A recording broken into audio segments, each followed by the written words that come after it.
Hey, what's going on, guys? Today we're going to be looking at the top 5 worst MLB draft picks from the 21st century. I think that I'm going to start doing top 5 videos, all regarding baseball, obviously, but I think that top 5 videos will be coming once a week. There will be some honorable mentions that didn't make the cut, so stay tuned until the end. Without any further wait, let's get into the countdown. Donovan Taylor was a 6'3", strong and fast center fielder drafted out of high school from Georgia. Taylor was the 3rd overall pick in the 2009 MLB draft and signed with the Padres for $6.25 million.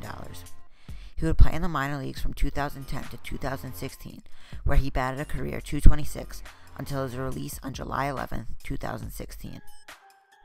Tate fell into serious trouble in the 2012 offseason in what he describes as, "Up until that point, I considered myself an alcoholic. I loved to drink, and I drank a lot. I would have drank all day, every day if I could. I drank, I smoked weed, but that offseason, for some reason, I got involved with the wrong crowd. I had never touched anything besides alcohol and weed. I had never known what that stuff was like."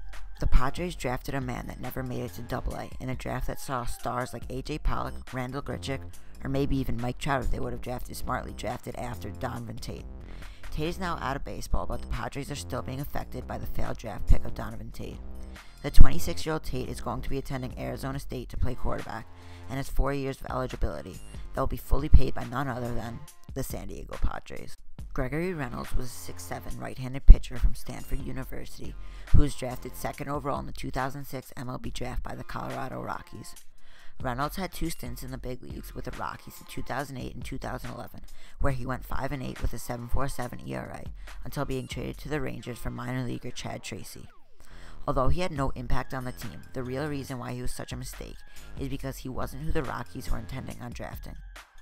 The scouting department of the Rockies was ready to draft Evan Longoria, the eventual 3rd overall pick in the draft, but ownership said that they had a plethora of talented third basemen in Garrett Atkins and Ian Stewart, and they needed young pitching.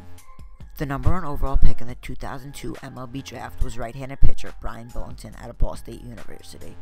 The Pittsburgh Pirates decided to draft Bullington 1st overall because he was willing to sign for cheaper than other draft picks like B.J. Upton, the 2nd pick, Prince Fielder, or other pitchers like Zach Greinke, Cole Hamels, Matt Cain, Jeremy Guthrie, and Scott Kazmir. But the Pittsburgh Pirates passed on all those players and decided to draft Brian Bullington 1st overall for $4 million.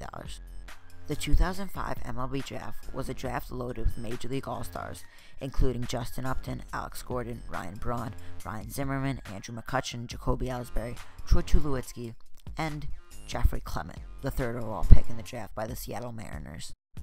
Clement was a 4-year catcher at USC, and the Mariners were not going to draft him with the first 2 picks. Justin Upton and Alex Gordon hadn't been selected by the Royals and D-backs, but when they were, the Mariners decided to draft Jeffrey Clement 3rd overall. Who were the 4th and 5th pick in the draft? Ryan Braun and Ryan Zimmerman. 4 out of the top 5 MLB draft picks in the 2005 draft were multi-time All-Stars, but the Mariners managed to draft a man that would hit a whopping 14 home runs in 4 Major League seasons. The biggest bust from the 2000s was the Padres' 1st overall pick in the 2004 MLB draft, Matt Bush, a high school shortstop, who struggled hitting in the minor leagues, so the Padres in 2007 converted him to be a pitcher and would bounce around the minor leagues with the Padres, Blue Jays, and Rays until spring training 2012 with the Rays. He was charged with DUI for the 3rd time and ran over a 72-year-old man, almost killing him, and was sentenced to 39 months in prison. As much as Matt Bush didn't pan out for the team that chose him 1st overall and 1 pick in front of Justin Verlander, for Bush, after a release from prison in 2015, he tried out for the Rangers in a Golden Corral parking lot and signed with the team and is now in the big leagues with them. These are the 5 biggest busts from the 2000s. There are some honorable mentions that could have made the list, like Brady Aiken and Mark Appel. And speaking of Mark Appel, I'll be coming out with a What If the Astros Had Drafted Chris Bryant video in the next couple days, so be on the lookout for that. Let me know if you guys like this top 5 video and think I should do more. And until next time. Hold on to